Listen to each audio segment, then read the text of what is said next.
Zoom, इसको देखो। Zoom, इसको देखो।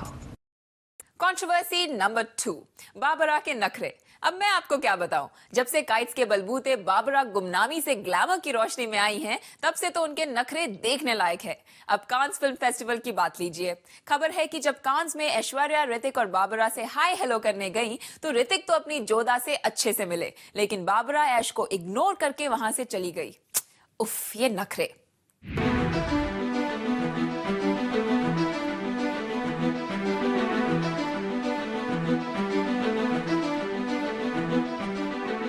जी हाँ, कुछ यही हाल है फेस्टिवल दे कांस में मैडम बारबरा मोरी का।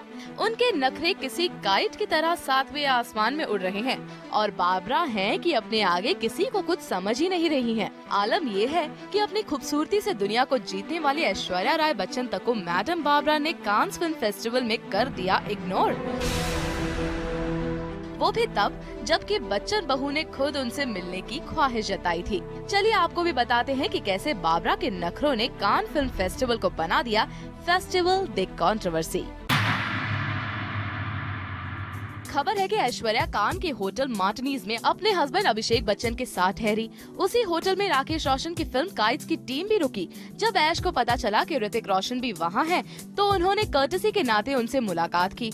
ऋतिक भी अपनी फिल्म जोधा अकबर की को स्टार से मिलकर काफी खुश हुए। बातों बातों में जब बाबरा का नाम सामने आया, तो ऐश ने सोचा चलो उन्हें भी काइट्स के लिए विश कर दिया जाए। लिहाजा बच्चन बहू ने बाबरा से मिलने की ख्वाहिश जाहिर कर दी। भाई ऐश की ये ख्वाहिश पूरी तो हो गई, लेकिन इस मुलाकात ने उनका दिल ही दुखा दिया। सूत्रों की माने तो ऐश मोरी से जितनी गर्मजोशी से मिली, बाबरा का रिस्पॉन्स उतना ही ठंडा रहा। बाबरा ने ऐश को सिर्फ हेलो बोला और जरूरी काम होने का बहाना बनाकर किनारा कर गई। हालांकि बाद में बाबरा के करीबियों ने उनके इस बिहेवियर पर उनका बचाव करने की कोशिश की, ये कहकर कि वो बॉलीवुड में ज्यादा लोगों को नहीं जानती, शायद इसीलिए ऐश को इग्नोर करने की गलती कर बैठी। लेकिन आप ही सोचिए, क्या ये बात हजम करने लायक है?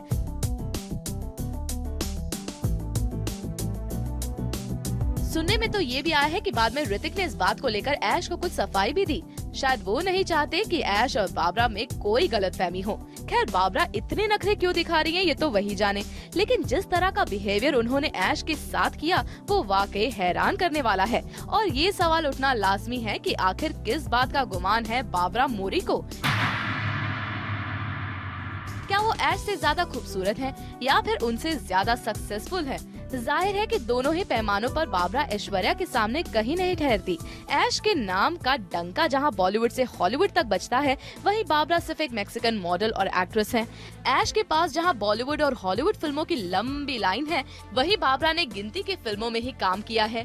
फिर बाबरा ये क्यों भूल जाती है कि जिस कान फिल्म फेस्टिवल के रेड कार्पेट पर उन्हें काइट्स के बूते चलने का मौका मिला, उस रेड कार्पेट की शोभा ऐश्वर्या राय ना जाने कितनी बार बढ़ा चुकी हैं।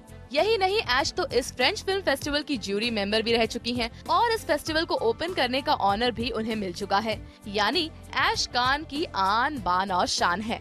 एक तरफ बाबरा ने ऐश को लेकर बेरुखी दिखाई, तो दूसरी तरफ अपनी फिल्म कर्मा का प्रमोशन करने गई जर्मन मॉडल और एक्ट्रेस क्लाउडिया सीजला ने ऐश्वर्या के हबी अभिषेक बच्चन से न सिर्फ मुलाकात की, बल्कि उनके साथ काफी वक्त भी बिताया। क्लाउडिया भी इन दिनों बॉलीवुड में अपना करियर बनाने की तैयारी में है। लेकिन जहां बाबरा अभी से नखरे दिखाने लगी हैं, वहीं क्लाउडिया अपने सॉफ्ट बिहेवियर से बॉलीवुड को अपना बनाने में जुटी हुई हैं।